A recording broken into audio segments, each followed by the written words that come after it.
Welcome back to Broke Not Broken, and today is fall cleanup day here at my house where I take off all the dead plants and clean up this garden. I've re-envisioned my dream and it's kind of a mess, but I'm going to show you what I've been working on. And I would like to thank everybody for watching this tiger torch video.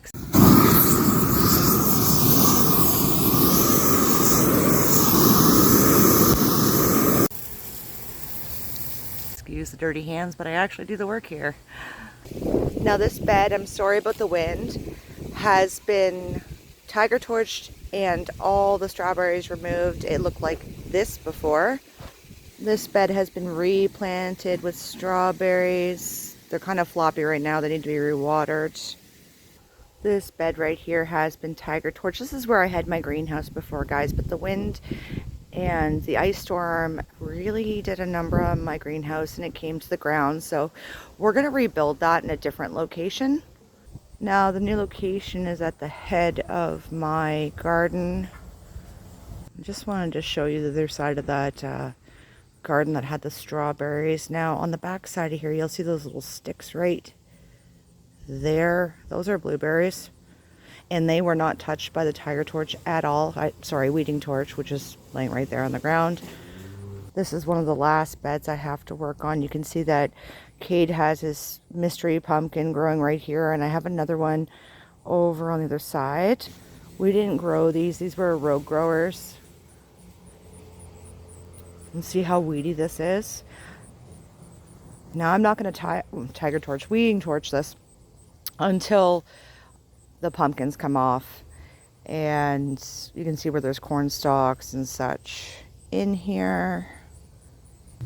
These raspberries here, these are black cap thornless raspberries. I'm going to divide these up and finish the hedgerow here. This area right here is going to be an extension of my main garden, which is behind me here, which is looks like this. Excuse the tools and stuff in the way, guys. But it's going to be a continuation from the prying eye garden that desperately needs work right now. I'm going to do all the cutoffs and cut downs and prune up the trees very shortly. The apples have already been harvested.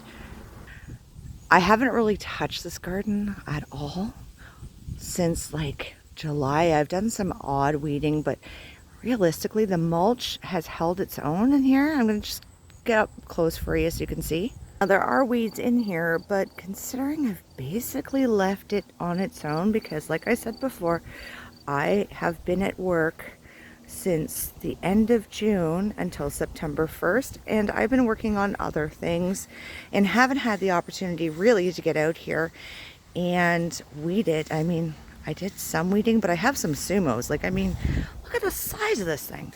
It's taller than me, literally taller than me. Do have some suckers on the cherry tree that I might try to propagate. I don't know if it's possible. I've never tried to propagate a cherry sucker before, but you know, why not? There's a lot of deadheading to do in here, and I'm going to be doing this week and eliminating the ugly. I know a lot of people are thinking, well, why are you doing the fall cleanup so early? Well, first of all, I'm Canadian, if you didn't know, and we get snow anywhere from October 31st, sometimes earlier, until April, sometimes May. So I'd like to get it done before the snow flies and before it's our rain season, which is normally about now, but today it's like plus 20 and nice out, so with, you know, a little breeze, and I'm able to get a lot accomplished. And I do have a little little helpers on hand that are helping take things to composters and stuff, and Jason is here currently doing my dill bed. He's just shearing it down for me so that I can get in there, get the weeds out. I can say I put a lot of effort into fall cleanup because I find as a landscaper, the more effort I put into making sure that the gardens are adjusted, cleaned out, fertilize, added amendments, etc. in the fall, the less work I have to do in the spring. So I always put in a little extra effort now, so I don't have to work twice as hard. Plus, it allows me to plan for next season. And I'm already planning, bigger gardens, more produce, etc. Now, for those of you wondering what I got out of my gardens, now I've told you before, it's in my freezer. I've been freezing it all summer long and been doing those sorts of things. So I have about 9 bags of zucchinis. They're chopped or shredded, ready for bread and or casseroles, or what else? I make a lot of things with it. I also have a lot of rhubarb, about say 15 pounds of strawberries put away in the freezer, about a bushel and a half of tomatoes put away. We ate a lot fresh, we gave a lot away, and about 6 bags of green peppers as well as other types of peppers. And I mean big freezer bags, I'm not talking the little tiny ones. We also have a bunch of onions that I chopped and made my life easier in the freezer, as well as fresh that have been cured and they're sitting in a grocery bag on top of my freezer for fresh cooking.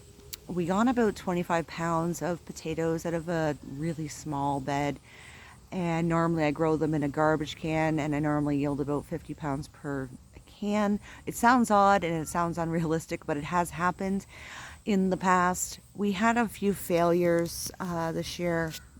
Lettuce went up and bolted basically straight away. Kale did not even try to come up, and Swiss chard didn't even try because we got too much heat too quickly, and that's okay. I'm okay with not eating kale. It's not my favorite thing, but I grow it for the kids and I hide it in little things like brownies. Don't tell them. Anyway, thanks guys for watching. I'll catch you on the flip flop.